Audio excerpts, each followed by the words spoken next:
सोना दिल से निकल जाइबू। Music by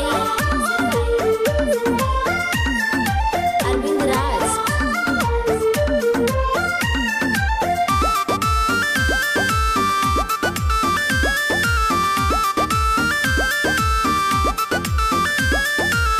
बचपन से कहले रही बुझलू ना यार के, काहे गाला घोट ताड़ू अपना तू प्यार के। ए सोना बचपन से कहले रही बुझलू ना यार के, काहे गाला घोट ताड़ू अपना तू प्यार के। पियावा के प्यार में फिसल जाइबू, सहल जाइबू।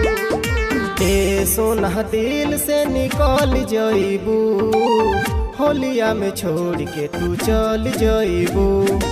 ए सोना दिल से निकल जाइबू, होलिया में छोड़ के तू चल जाइबू। होलिया में छोड़ के तू चल जाइबू।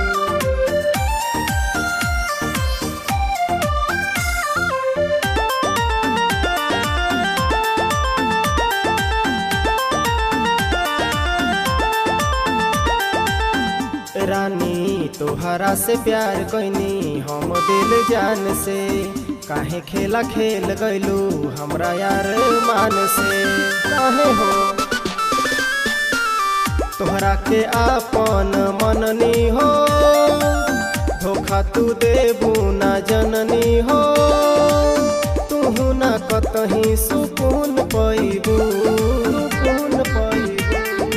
ए सोना दिल से निकल जाइबू, होलिया में छोड़ के तू चल जाइबू।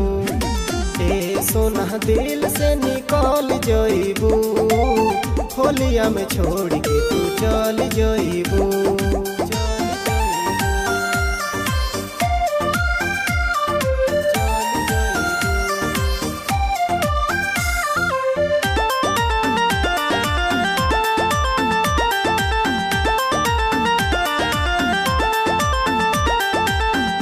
दिल हमसे लगा के काहे जात बाड़ू छोड़ के, सनी सोनू संगम से मुहावा तू मोड़ के।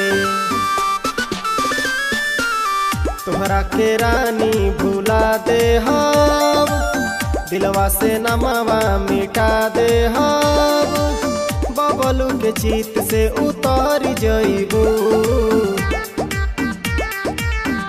सोना दिल से निकल जाइबू, होलिया में छोड़ के तू चल जाइबू। ए सोना दिल से निकल जाइबू, होलिया में छोड़ के तू चल जाइबू।